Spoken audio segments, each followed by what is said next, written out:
Panibagong taas presyo sa langis ipinatupad ngayong araw habang mahigit sa 100 pesos na dagdag presyo sa kada 11 kilogram ng tangke ng LPG epektibo na rin.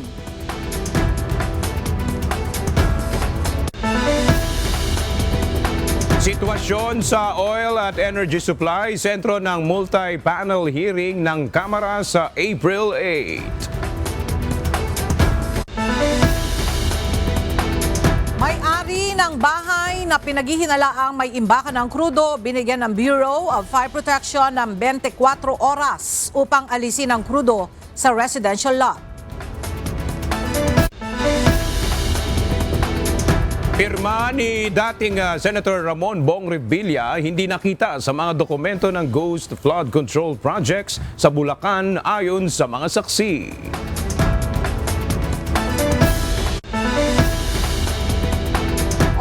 Arguments hinggil sa 2024 hanggang 2026 General Appropriations Acts of GAA petitions. Sinimulan ang talakayin sa Korte Suprema ngayong araw.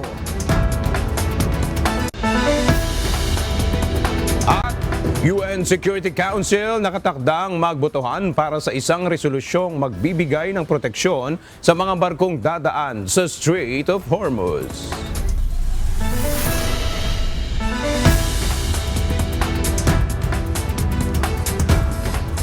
Magandang tanghali mga kasangbahay. Ngayon po ay araw ng Martes, April 7, 2026. Tayo po ay sabayang napapakinggan sa Radyo Libertad 1350, ang UNTV Radio. At una sa mga balita ngayong tanghali.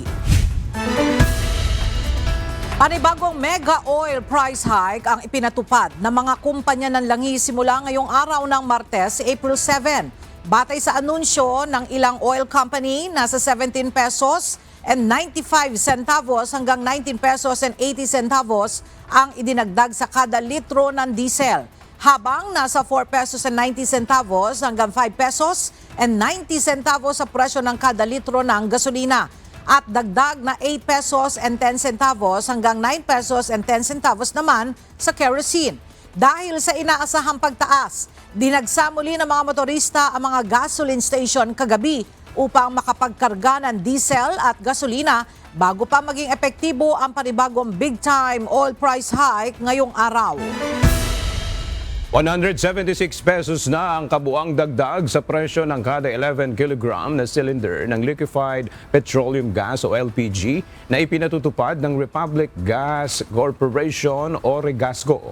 Sa naunang advisory ng Regasco, sinabi nito na ipinatupad na kahapon, April 6, ang huling staggered price adjustment sa kanilang LPG ngayong Abril, kasunod ng paggalaw ng international contract prices. Kaya ngayon ay umaabot na sa nasa 1,600 pesos ang suggested retail price ng regular na 11 kilogram na tangke ng LPG ng Regasco sa Luzon. Wala na ako kaming other choice but to increase. Dalawa po kasi ang naging dahilan nun, pagtaas ng ating local freight at pagtaas po ng shipping cost. Dahil nga sabi ko, paparating na po yung mga kinuha namin through spot market na LPG delivery. So yan po yung mga dumating po ng last week of March hanggang ngayong dumarating po na April ay puro spot na po yan. Makikita po ninyo ang laking pagkakaiba ng shipping cost na sinasabi namin. It is times 4 and sometimes times 5. Bigyan namin kayo ng halimbawa. Ang shipping cost na dati rating $150 per metric ton. May umaabot po ng $655 per metric ton. Pinakamababa po yan. Meron pa pong mas mataas dyan na mga shipping costs. Ganun po kalaki ang tinalon ng presyo.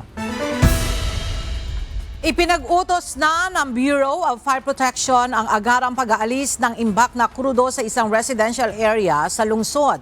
Samantala, iniimbestigahan na rin ng Quezon City Local Government ang naturang insidente. Narito ang report ni Asher Cadapan Jr.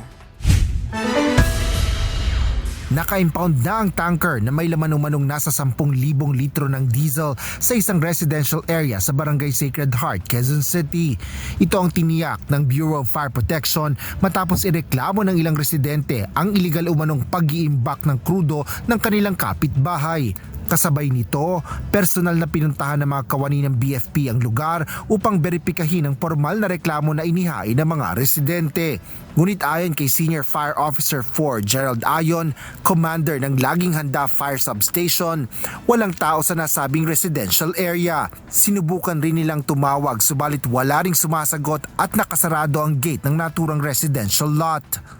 Base po sa usapan nung Sabado, together with the PNP Commanding Station 10 with Police Lieutenant Colonel Kapelan. So pag hindi po sila nakakuha ng permit or di sila magbigyan ng permit, ano po yan sir, higupin po nila. Then i-extract po nila yung laman yan. Matapos ang bigong pagsisilbi ng complaint verification at inspeksyon, sinabi ng BFP officer na pag-uusapan nila ang sunod na hakbang na kanilang isasagawa hinggil dito. Sa inilabas naman na pahayag ng local government unit ng Quezon City, kinumpirma nito na iniutos na ng BFP ang agarang pag-alis ng imbak na diesel. Ito ay upang maiwasan ang anumang panganib at masiguro ang kaligtasan ng mga residente sa lugar.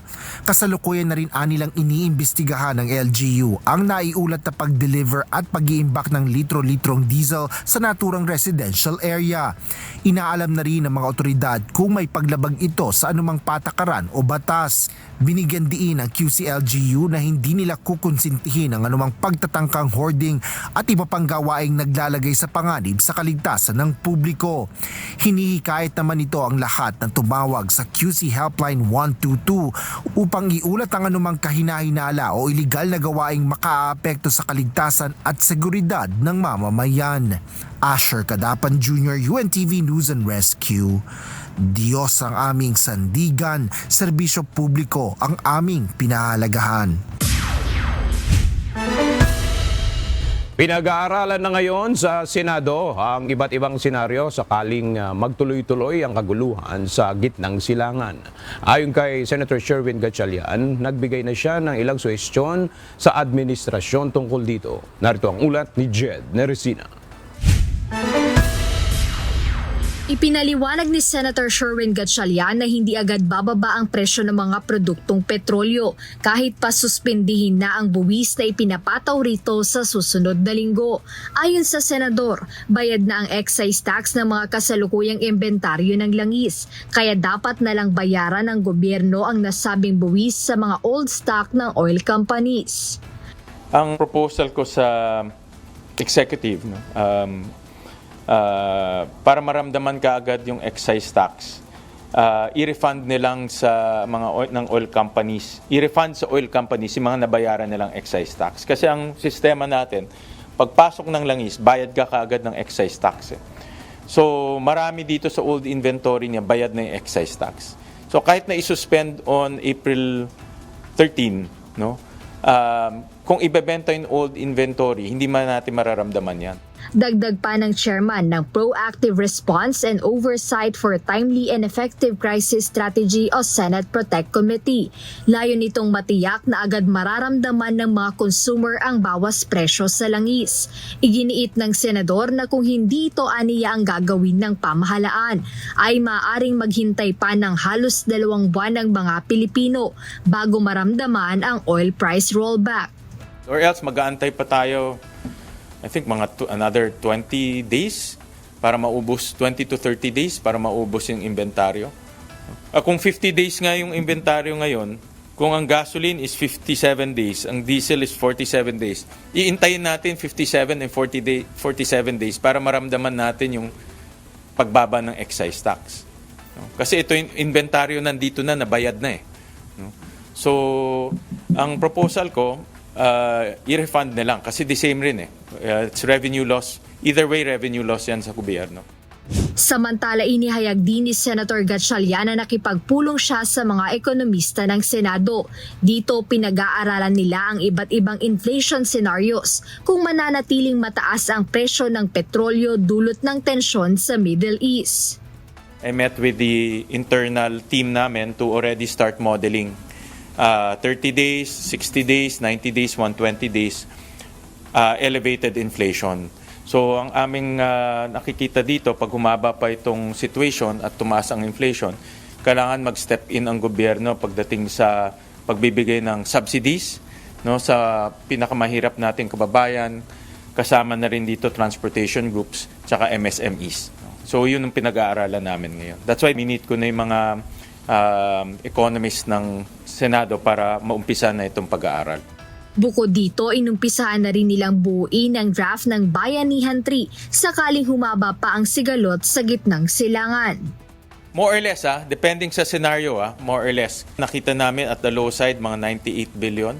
At the high side, about 406 billion. So more or less yan. Depende kung gaano kahaba, gaano kataas ang tataas ng presyo ng langis. Depending sa income class niya at depende rin, for example, kung minimum wage earner ka. Doon sa report natin, na yung preliminary report, depende sa situation, pero between 1.5 to about mga 3,000, 4,000 pesos. Binigyang diin ni Senator Gatchalian na magiging prioridad sa ayuda ang mga vulnerable sectors gaya ng mga magsasaka, mangingisda, ang bottom 30% ng mahihirap at ang sektor ng transportasyon na nangangailangan ng karagdagang subsidiya.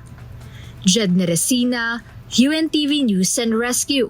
Diyos ang aming sandigan, serbisyo publiko ang aming pinahahalagahan. Sisimula na bukas ng Kamara ang pagdinig sa mga posibleng hakbang sa mga magiging agarang solusyon na nararanasang krisis sa langis. Sentro ng isasagawa multi-panel hearing ng Kamara ang sitwasyon sa supply ng produktong petrolyo at enerhiya bukas. Imbitado ang maraming miyembro ng gabinete ng Marcos Jr. Administration. Mula sa House of Representatives, may report si Rosalie Coz live. Rosalie, ano ang marching order ng House Leader sa multi-panel hearing kaugnay ng nararanasang krisis ngayon sa bansa dahil sa global oil price hike?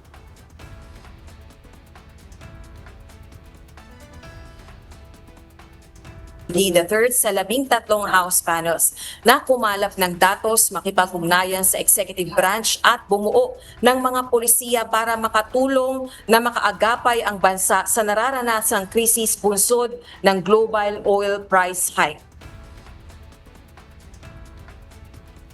Bukas na, April 8, magko-convene ang 13 House panels na pangungunahan ng House Committee on Ways and Means. Imbitado ang maraming cabinet secretaries, regulators at economic managers. Sentro ng pagpupulong yung kasalukuyang sitwasyon sa supply ng produktong petrolyo at enerhiya. Gate naman ni House Committee Ways and Means Chairperson at Marikina 2nd District Representative Miro Kimbo, layon din ng joint hearing na ihanay ang legislative response sa kasalukuyan ng mga hakbang ng PBBM administration. Kabilang na rin ang pagkakaroon ng targeted assistance, fiscal support at mga reformang kailangang ipatupad upang mabawasan ang risk o banta sa bansa ng global oil shocks. Ella, 9:30 a.m. bukas nakatakda yung isasagawang joint panel hearing. Balik sa'yo, Ella. Maraming salamat, Rosalie Coz. Bumilis sa 4.1% ang inflation rate nitong buwan ng Marso batay sa bagong datos ng Philippine Statistics Authority. Halos doble ito ng numero kumpara sa nakalipas na buwan ng Pebrero na nasa 2.4% at halos triple naman kumpara sa 1.8% noong March 2025. Ayon sa PSA, bunsod ito ng pagtaas ng presyo ng mga pagkain, utilities at mga produktong petrolyo. Dinagdagan ng 500 piso ng pamahalaang lokal ng Maynila ang subsidy ng mga drivers sa libreng sakay sa lungsod. Epektibo ang dagdag subsidy simula ngayong araw. Samantala, nadagdagan pa ang bilang ng mga unit ng jeep na kasama sa programa. Makibalita tayo kay Dante Amento live. Dante, ano ang naging reaksyon ng mga tsuper sa dagdag subsidy? Magandang umaga, Ella. Alam mo, ang reaksyon nila dito ay mukhang wala namang gaanong epekto, Ella, dahil bagamat may idinagdag na 500 piso doon sa naunang subsidiya nila na 3,500, ngayong araw, si Ella ay nagdagdag din may taas din sa presyo ng produktong petrolyo na aabot po yan sa halos 20 piso. So ganun din ang mangyayari. Kumbaga yung pangdagdag na 500 pesos ay pangpuno lang din para matugunan yung karagdagan namang presyo ng produktong petrolyo. Inanunsyo kanina ni Manila Mayor Isko Moreno Dumagoso na dinagdagan nila ng 500 piso ang subsidiya ng mga jeepney driver ng libreng sakay sa lungsod. Mula sa 3,500 pesos, magiging 4,000 pesos na ito simula ngayong araw. Paliwanag po ng lokal na pamahalaan, bunsod na rin ito ng panibagong pagtaas ng presyo ng mga produktong petrolyo na aabot sa halos 20 pesos tulad ng crudo o diesel. Ito ay para kahit ay may mauuwi sa kanila pamilya ang mga driver. Ayaw ko naman masayang pagmamalasakit ng mga driver natin na nakikiisa sa programa ng lungsod ng Maynila. Tumulong kapag bigay ng libre serbisyo sa ating mamamayan. Meron din po silang pamilya. Dagdag pa ni Mayor Isko na dagdagan din ngayong araw ng 59 units ng jeep ang nagbibigay ng libreng sakay sa iba't ibang ruta. Nasa 890 jeepneys na ang kasalukuyang may libreng sakay. Okay po, dalawang item. Ayon kay Dumagoso, pinag-aaralan nila kung dapat pa itong palawigin. Inaasahang magbibigay po ng update hinggil dito ang lokal na pamahalaan bukas. Sa pagkakaintindi natin noon, isa sa kinukonsider dito ay yun namang budget, no? Kasi batay sa pagsaya ng pamahalaang lokal ng Maynila, kung 4,000 po yan, tapos ang tumatakbong jeepney ay 890, so nasa halos mahigit 3.5 million pesos din ang nagagastos ng pamahalaang lokal ng Maynila araw-araw. Simula po yan ngayong araw at inaasahan natin bukas at titingnan natin kung magkakaroon pa ba ng extension itong ibinibigay na libreng sakay ng pamahalaang lokal ng Maynila. Yan ang ating update mula dito sa Maynila. Balik sa iyo, Ella. Maraming salamat, Dante Amento. Umabot na sa halos 1 bilyong piso na fuel subsidy ang naipamahagi sa mga operator at mga tsuper ng mga pampublikong transportasyon ayon sa Land Transportation Franchising and Regulatory Board o LTFRB. Kabilang sa mga naging benepisyaryo ang mga operator at tsuper ng modern at tradisyonal na jeep, UB Express, regular na mga bus, P2P buses, TNVS, mga taxi at mga tricycle. Nasa 200 million pesos ang naipamahagi sa National Capital Region, 150 million pesos sa LTFRB Central Office, 99 million pesos sa Calabarzon, 86 million pesos sa Central Visayas, 82 million pesos sa Central Luzon at 69 million pesos sa Northern Mindanao. 5,000 pesos ang natanggap na fuel subsidy ng bawat kwalipikadong benepisyaryo. Magre-release ng nasa 19 billion pesos na loan refund ang Government Insurance Corporation o GSIS sa nasa 1.37 million na miyembro nito at pensioners na may active loan accounts. Bahagi ito ng balik-ginhawa program ng ahensya o ang loan moratorium through refund. Sakop ng loan refund ang mga loan payments mula noong December 2025 hanggang nito ang February 2026. Muling tiniyak ni Pangulong Ferdinand Marcos Jr. ang suporta ng national government sa mga lokal na pamahalaan pagdating sa pagtugon sa kanilang mga pangangailangan. May apela naman ang Pangulo sa mga LGU sa gitna ng mga hamon na kinakaharap ng bansa. May balita si Nel Maribuhok. Hinimok ni Pangulong Ferdinand Marcos Jr. ang mga lokal na opisyal na palakasin pa ang ugnayan nito sa national government. Ito ay para mas mabilis na makatugon ng pamahalaan sa mga problemang idinulot ng patuloy na pagtaas ng presyo ng produktong petrolyo dahil sa patuloy na gyera sa gitnang silangan. Ito ang binigyan diin ni Pangulong Marcos ng pangunahan ng panunumpa ng mga opisyal ng Vice Mayor's League of the Philippines sa Malacanang. Palakasan natin ang ugnayan sa pagitan ng lokal at pambansang pamahalaan upang mas epektibo natin matugunan ang pangangailangan ng bawat komunidad. Sana manatili kayong matatag at porsigido sa inyong paglilikod, lalo na ngayong maraming krisis na kinakaharap ng bansa dahil sa gitna sa tensyon na nangyayari sa gitnang silangan. Nangako si PBBM na tutugunan ang mga hamong kinakaharap ng mga local government unit, kabilang na ang kakulangan sa kapasidad sa administrasyon, pananalapi at teknikal na aspeto na nakakaapekto sa kanilang serbisyo. Isinusulong anya ng pamahalaan ang pag-amyenda sa Local Government Code upang mas mapabuti ang pamamahala at pananagutan. Ayon pa kay Pangulong Marcos, pinalawak na ngayon ang Local Government Support Fund o LGSF para mapunduhan ang mga malalaking proyekto tulad ng distribusyon ng bigas, infrastruktura sa kalusugan at elektripikasyon ng mga kanayunan. And so we have the mandated expenditure on the bigas program for the barangays.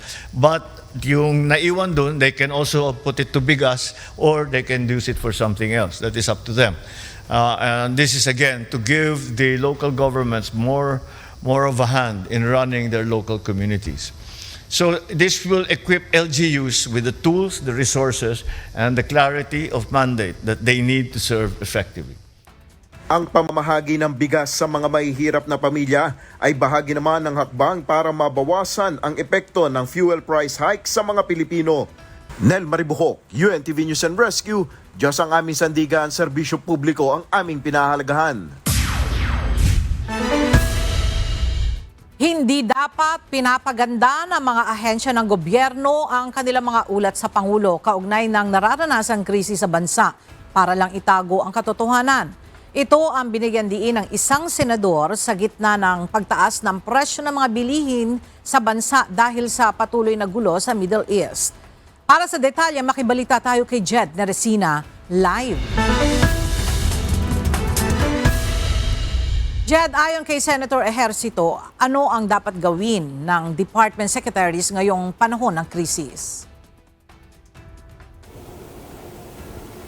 Ella, ayon kay Senator J.V. Ejercito, kailangan malaman ni Pangulong Ferdinand Marcos Jr. yung buong katotohanan sa kinahaharap na sitwasyon ng bansa, kaya dapat tama at pawang katotohanan yung iniuulat o inire-report sa kanya ng kanyang mga department secretaries. Nagbabala si Deputy Majority Leader Senator Joseph Victor J.V. Ejercito sa mga kalihim at opisyal ng pamahalaan na itigil ang pagbibigay ng aniyay pinagandang mga report sa Malacanang.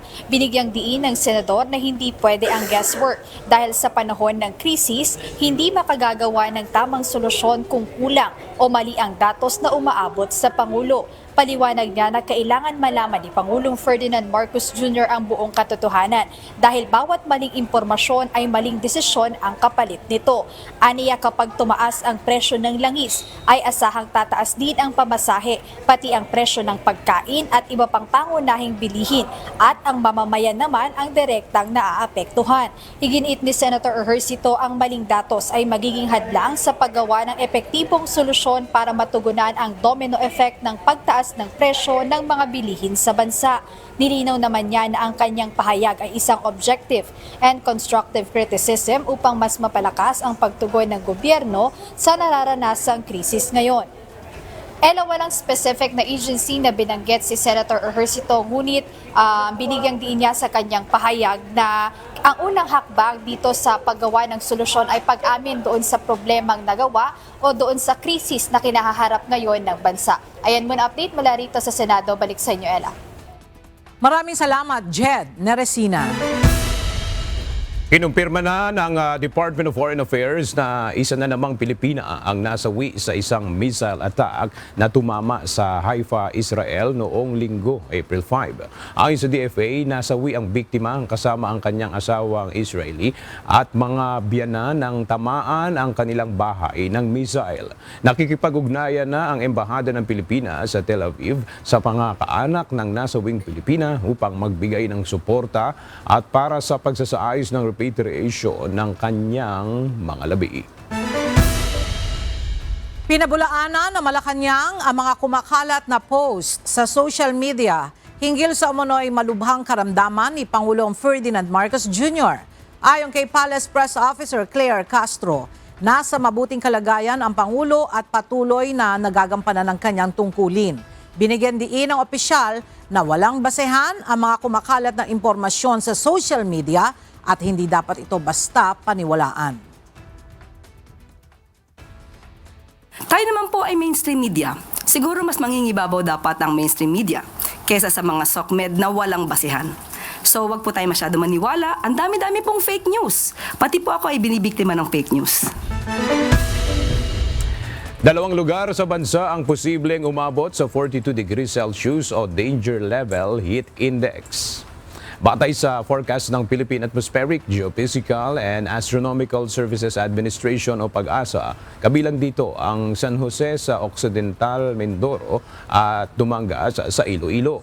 Maaaring magdulot ng iba't ibang heat-related illnesses ang danger level heat index, kabilang na ang heat stroke. Samantala, ang malaking bahagi naman ng bansa ay nananatili sa extreme caution category ng heat index.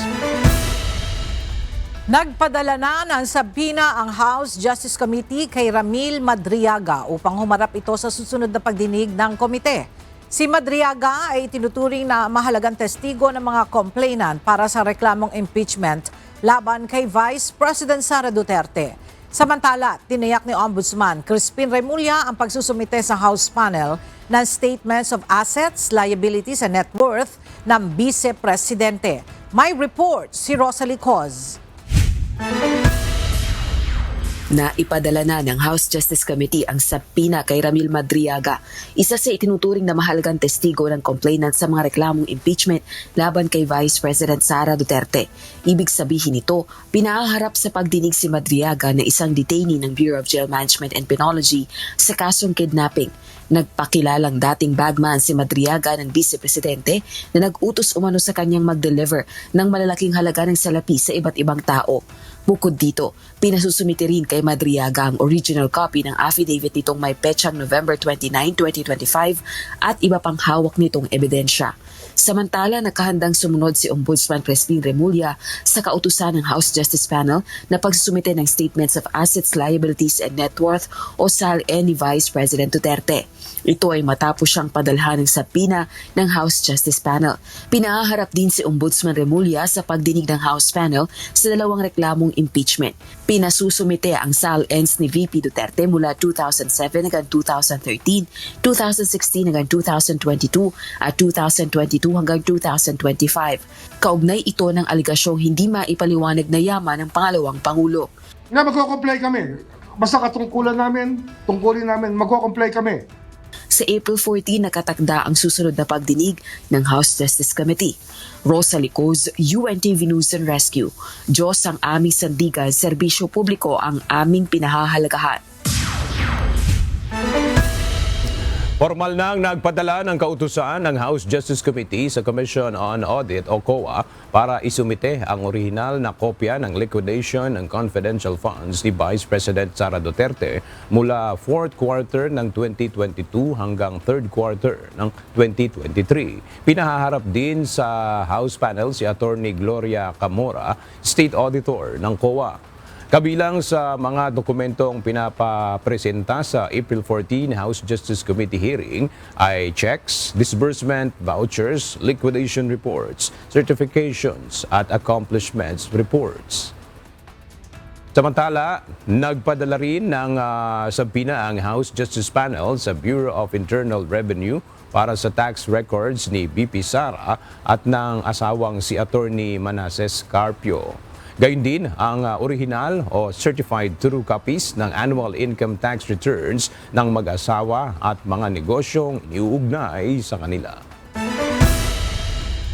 May babala si Ombudsman Crispin Remulla sa House Secretary General ng Kamara kung hindi ilalabas ang Statement of Assets, Liabilities and Net Worth ng mga kongresistang kanilang iniimbestigahan.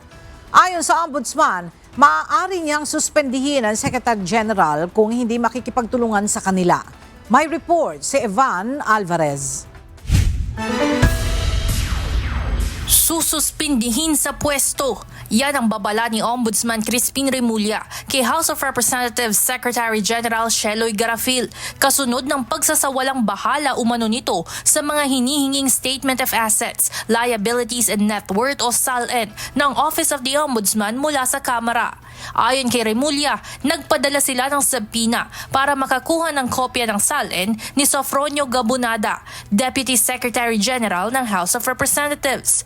Kailangan anya ito para sa mga inihahanda nilang kaso laban sa mga sangkot sa flood control scandal. Ngunit ayaw umanong tanggapin ng security ang ipinadala nilang subpoena. Public notice lang po. Susunod na gawin po sa amin to na Kongreso, I will cite the Secretary General in contempt. At hindi ko may papayag na baliwalain nila ang Office of the Ombudsman. Giit pa ng Ombudsman, matagal nang umiiwas ang SecGen sa mga ganitong responsibilidad at hanggang ngayon ay wala pa silang natatanggap na salin ng mga kongresista na dati pa nilang hinihingi. Isang linggo ang ibinigay na palugit ni Remulla kay Garafil para maisumite ang mga dokumento sa kanilang tanggapan. At ito, fair warning na naman sa Secretary General na hindi po kami papayag at sa linggong ito, pag hindi namin nakuha yung mga salin na una namin hiningi, ay sususpindihin ko po siya mula sa posisyon. Magkasubukan na po ang ating legal system kung ito po ang kinakailangan.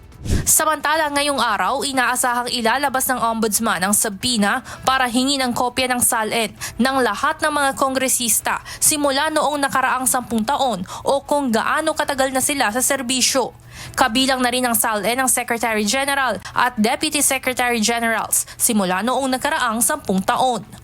At sana, huwag silang magkakamaling huminti sapagkat hindi po kami papayag na hindi sila mag-comply sa aming kautusan.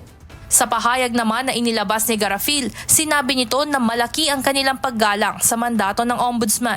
Wala anyang intensyon ang Office of the Secretary General na magpakita ng kawalang galang o pag-iwas sa pagtugon sa mga hinihingi ng Ombudsman mula sa kanila.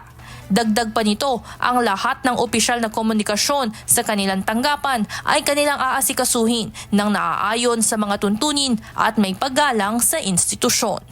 Evan Alvarez, UNTV News and Rescue. Diyos ang aming sandigan, serbisyo publiko ang aming pinahahalagahan. Ipinagpapatuloy ngayong araw ang bail hearing para kay dating Senador Ramon Bong Revilla Jr. at mga kapwa-akusado sa kasong malversation. Sa isinagawang cross-examination sa testigo, ilang mga impormasyong tungkol sa proyekto ang pinatotohanan nito. Ang detalye sa report ni Evan Alvarez Live.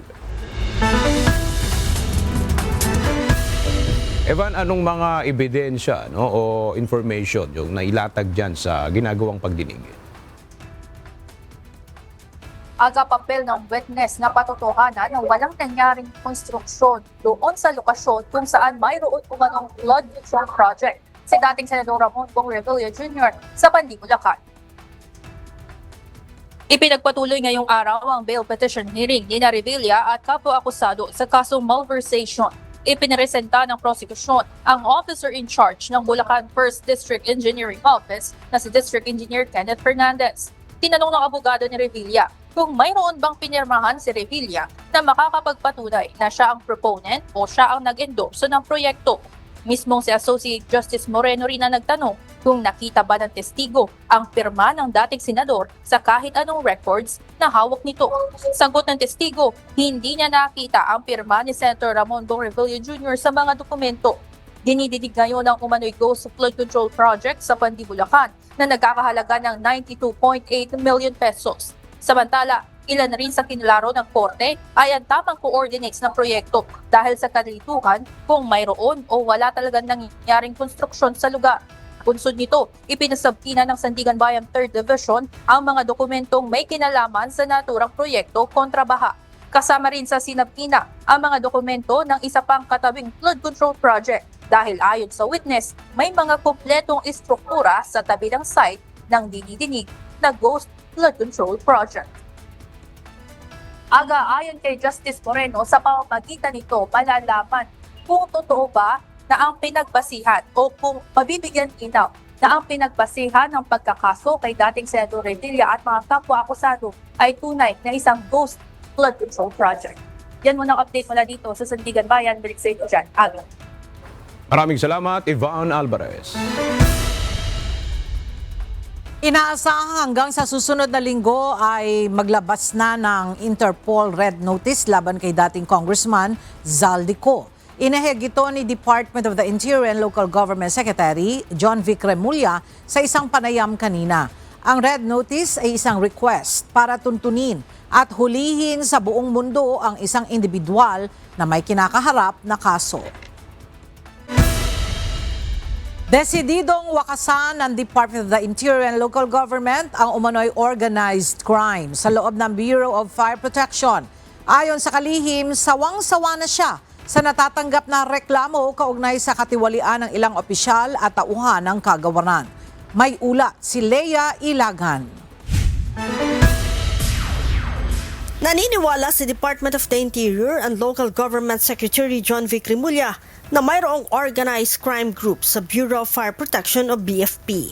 Ito'y dahil sa patuloy pa rin aniya ang katiwalian sa ilang tauhan ng kawanihan. There is only one organized crime group in the entire Philippines. Ayan, nasa loob ng BFP. Hindi lahat ng BFP pero nasa loob ng BFP. Ayon sa kalihim, organisado ang katiwalian dahil alam ito ng ilang mga tauhan at opisyal. Organized crime bakit? From admission to inspector to firefighting to procurement, iisa ang toka. Lahat yan alam ko anong ginagawa. I'm gonna put an end to this. Tigil na yan. Sinabi pa ng kalihim na sa kabila ng ginawa niyang paglilinis sa hanay ng mga bombero, hindi pa rin nadadala ang ilan sa mga ito. Kinasuhan ko na ang chief ng lahat ng chief ng fire at 45 others para sa kalokohan.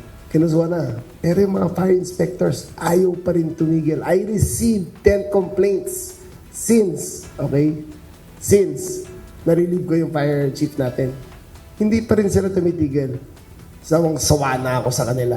They are out. Nagagawa pa rin aniya ng ilan ang anomalya kahit nakasuot na ng body-worn camera. Oo, naka-bodycam sila. Pero hulaan nyo sa ng transaksyon. Sa telepono. Hindi pa rin tumigil. Dahil sa umano'y katiwalian, nauna nang sinampahan ang kalihim ng kaso ang dating hepe ng BFP at sinuspinde ang mga safety fire inspectors sa Metro Manila. Leia Ilagan, UNTV, News and Rescue. Diyos ang aming sandigan, serbisyo publiko ang aming pinahahalagahan. Handa na ang mga pulis na magbigay seguridad sa nalalapit na 2026 ASEAN Summit. Kanina, nagsagawa na ng send-off ceremony ang Philippine National Police Highway Patrol Group. Ayon kay HPG Acting Director Police Brigadier General Romer Batangan, ang kanilang mga tauhan ang nakatalaga para sa seguridad ng mga delegado. Alamin natin ang detalye mula kay Leia Ilagan live. Leia, ilan lahat yung HPG personnel na ide-deploy sa ASEAN at saan at kailan sila ipapadala sa Cebu? Magandang tanghali sa iyo, Aga. Nasa 175 na tauhan ng PNP Highway Patrol Group ang ita-turn over mamayang hapon ng PNP sa Presidential Security Command sa Malacanang. Ito'y upang ipadala naman sila sa Cebu sa April 9 para sa seguridad ng mga delegado na dadalo sa ASEAN. Ayon kay HPG Acting Director Police Brigadier General Romel Batangan, binubuo ang mga ito ng 108 na rider, 38 na driver, 24 na crew at 5 convoy officers na may mga rangong lieutenant at captain. Nasa 38 mobile din at 108 na motorsiklo ang ipapadala sa Cebu. Sinabi ni Brigadier General Batangan, ang naturang mga tauhan at mobility assets ay hinugot ng HPG sa iba't ibang rehiyon nationwide. Ngunit hindi daw naman ito makakaapekto sa kanilang pang-araw-araw na operasyon. Dagdag ng General na isalang na rin nila sa inspeksyon, hindi lamang ang mga sasakyan kundi ang kanilang mga tauhan. Bili ng General sa mga ipapadalang tauhan ng HPG, gampanan na maayos ang kanilang trabaho at pairalin ang mataas na antas ng disiplina.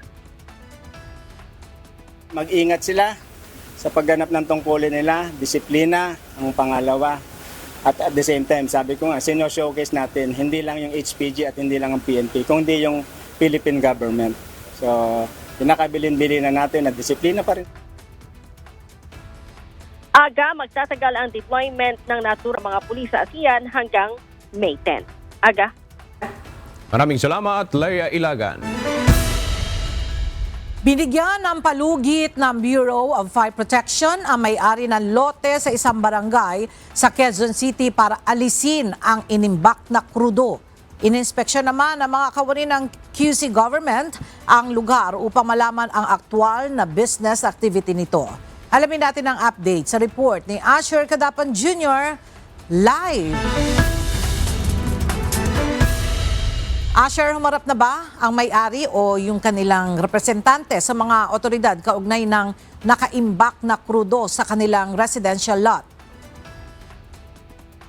Ilang beses na kinatok ng mga kawani ng Bureau of Fire Protection, gayon din ng Quezon City Business Permits and Licensing Department itong mismong gate kung saan mismong gate ng residential area kung saan mayroong fuel tank sa loob, ngunit walang sino man ang lumalabas o sumasagot mula sa loob ng lote. Nagsilbi ng notice to comply ang ilang tauhan ng Bureau of Fire Protection, partikular na ang Laging Handa Fire Substation dito sa residential lot sa Barangay Sacred Heart. Isa itong dokumento na nag-uutos sa may-ari ng residential lot kaugnay ng fuel tank na may lamang diesel sa loob ng kanilang lote. Resulta ito ng naunang isinagawa ng BFP na fire safety inspection sa lugar kung saan nakitaan ito ng paglabag batay sa Fire Code of the Philippines. Ayon kay Senior Fire Officer 4 Gerald Ayon, Commander ng Laging Handa Fire Station or Fire Substation, kailangang matanggap ng may-ari o otorisadong representante nito ang notice to comply bago magsimula ang 24-hour na palugit. Kung hindi pa rin ito maisisilbi, magsasagawa ng kaukulang sunod na aksyon ang BFP para maialis ang panganib na ito sa mga residente. Kailangan nilang i-comply po ito within 24 hours. So nandito po sa notice yung mga certain section or provisions na violate nila. So ang grace period po natin upon receipt hereof is within 24 hours po. Ano dapat sir ang i-comply nila? Andito po yung unang-una yung immediate removal po of flammable and combustible liquids na nakita naman po natin dyan na yung diesel na kinarga nila. Bukod dito ay pinag-utos din ng BFP sa may-ari ng residential lot na tanggalin ang fuel tank sa loob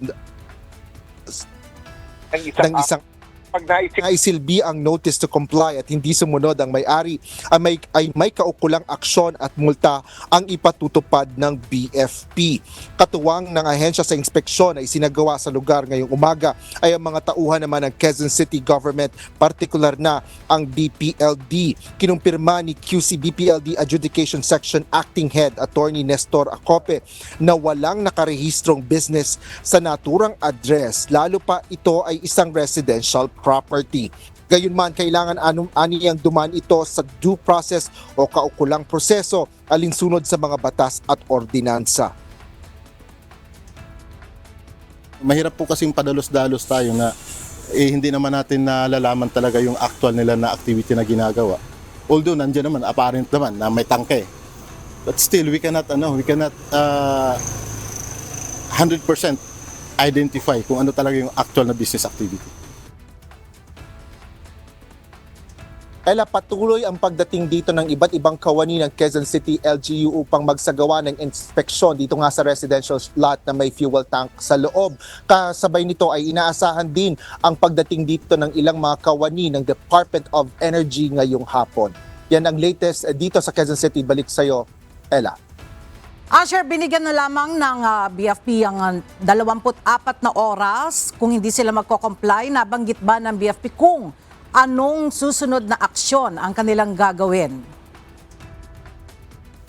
Ella, kung maisisilbi itong notice to comply sa mga may-ari o otorisadong representante nga nitong residential property ay magbibigyan sila ng 24 hours dyan, at kung hindi nila mako-comply yan ay sila ay papatawan ng kaukulang multa. Mayroon na itong mga kasunod na multa at mayroon ding mga kaukulang aksyon na gagawin ang BFP at ang pinaka-target nila dito ay makuha, ma-extract, mahigop yung laman nitong fuel tank at gayon din ang pag-aalis nitong mismong fuel tank o itong tangke dito sa may residential area dahil ito ay nananatiling panganib o mapanganib sa mga residente. Kung hindi naman ito maisisilbi ay doon na mag-uusap-usap din ang BFP. Maaaring ang kanilang tinitingnan dito ay makipag-usap na rin at makipag-ugnayan sa Quezon City government para sa legal na aksyon na magagawa nila para mapasok itong lugar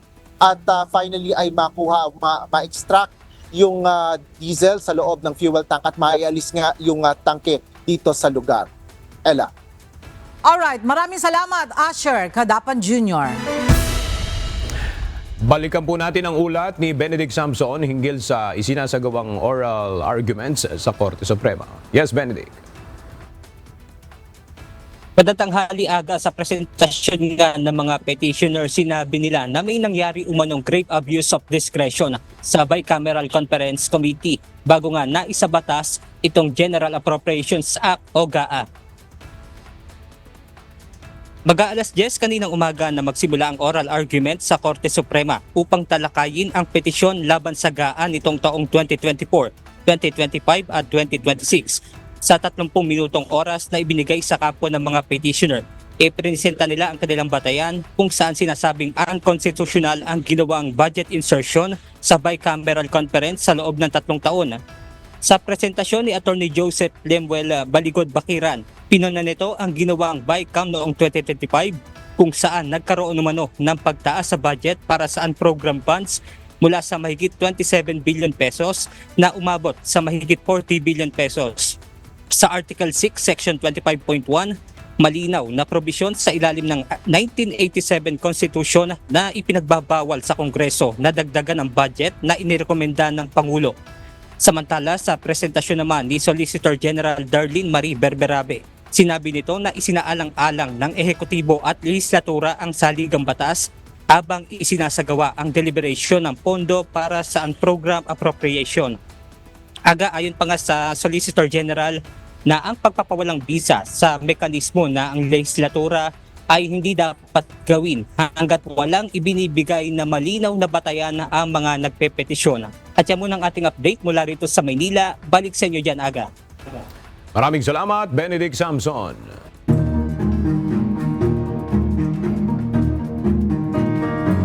Sinimula na ngayong araw ang pagliliti sa kasong kinasasangkutan ng controversial na contractor na si Sara Diskaya at iba pa mga opisyal ng Department of Public Works and Highways. Ito ay kaugnay pa rin sa umunay Ghost Flood Control Project sa Davao Occidental.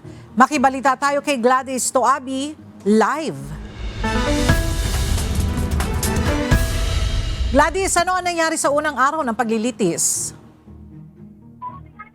Ella, 3 testigo ang inihanda ng prosekusyon ngayon upang sumalang sa unang araw ng paglilitis laban sa constructor na si Sara Diskaya at 8 opisyal ng DPWH. Sa kasalukuyan, isang witness pa lamang ang natatawag, si Engineer Mark Gerson mula sa Quality Assurance Unit ng DPWH. Sa mga naunang pahayag nito, October 25, 2025, nang isinagawa nila ang ocular inspection sa proyekto. Aniya, bagaman may proyekto sa lugar na pinuntahan nila, hindi ito akma sa lokasyon na nakasaad sa plano. Itinuro ng testigo si Engineer Harold John Villaver ang isa sa mga akusado na siyang nagdala sa kanila sa naturang lugar para sa inspeksyon. Sa trial proceedings ngayong araw, tanging si Engineer Villaver lang ang nasa korte habang si Diskaya at iba pang DPWH officials ay magkakasamang dumalo online. Ella, sa ngayon ay nagpapatuloy pa ang paglilitis at inaasahang magpapatuloy ito hanggang mamayang hapon. Yan muna ang ating update mula rito sa Lapu-Lapu City. Balik sa iyo, Ella. Maraming salamat, Gladys Toabi. Napilitan na ang tumigil muna sa pamamasada ang ilang mga jeep sa Iloilo City dahil sa patuloy na pagtaas ng presyo ng langis. Dagdag pahirap naman ito sa mga pagsakay ng mga commuter. May balita, sila Lane Moreno, live. Lalin, gaano na karaming mga kooperatiba yung nagbawas ng kanilang mga biyahe dahil sa mataas na presyo ng langis?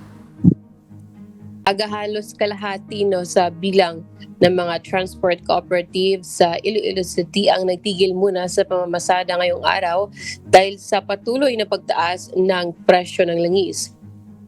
Ayon sa Western Visayas Transport Cooperative, kalahati sa kanilang mga units ang namamasada ngayon. Karamihan sa kanilang mga modern jeepney ang hindi muna nagbiyahe dahil mas malaki ang kanilang gastos kumpara sa mga traditional jeep. Sa kanilang 4 na ruta, kalahati lang ang may biyahe. Kasama dito ang Ungka Diversion Road na 7 lang ang may biyahe sa 15 units. ROCP, 8 sa 12 units ang bumabiyahe.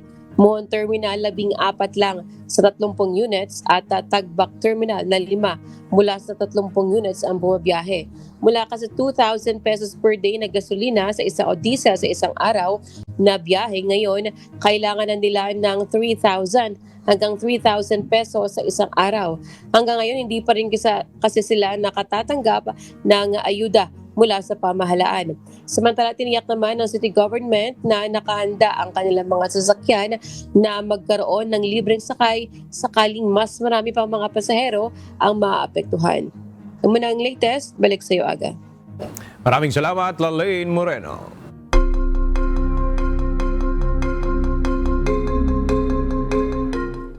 Nakatakda magbotohan ngayong araw ang United Nations Security Council hinggil sa isang resolusyon na magbibigay ng proteksyon sa mga commercial ship na tatawid sa Strait of Hormuz sa gitna ng nagpapatuloy na labanan sa gitnang silangan.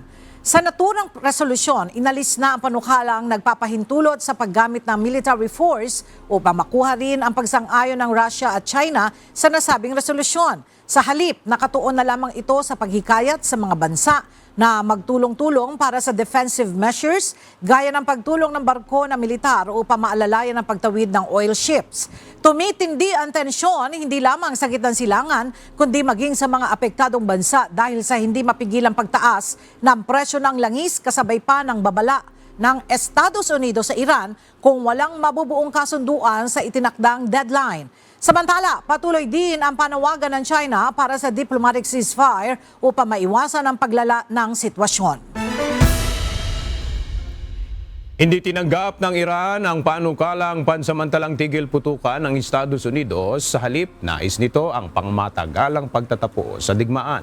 Iniling nito ang mas malaking mga kondisyon gaya ng pag-aalis ng sanctions, muling pagtatayo ng mga nasirang infrastruktura at kapayapaan sa rehiyon. Samantala, iginiit ni President Donald Trump na pinal na ang kanyang deadline at kung hindi pa rin tatanggapin ang alok nito, sisirain nito ang mga mahalagang infrastruktura sa nasabing bansa. This is a critical period. They have a period of, till tomorrow at 8 o'clock.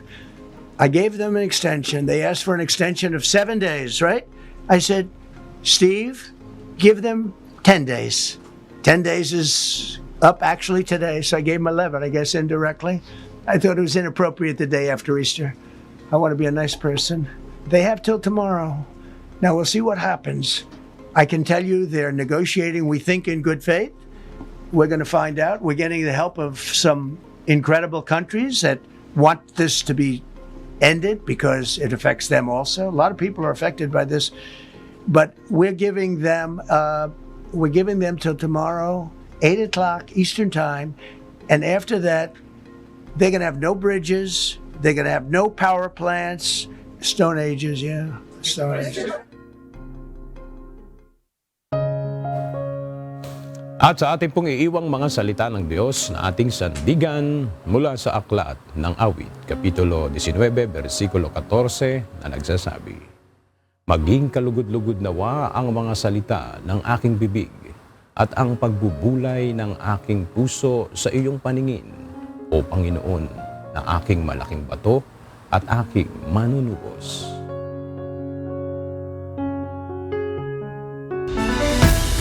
At yan ang mga balitang aming tinutukan at inaksyonan. Dahil sa aming pagbabalita, una ang pagkalinga sa kapwa. UNTV C News, may balita saan mang panig ng daigdig. At dito sa UNTV, Diyos ang aming sandigan. Serbisyo publiko ang aming pinahalagahan. Magandang tanghali.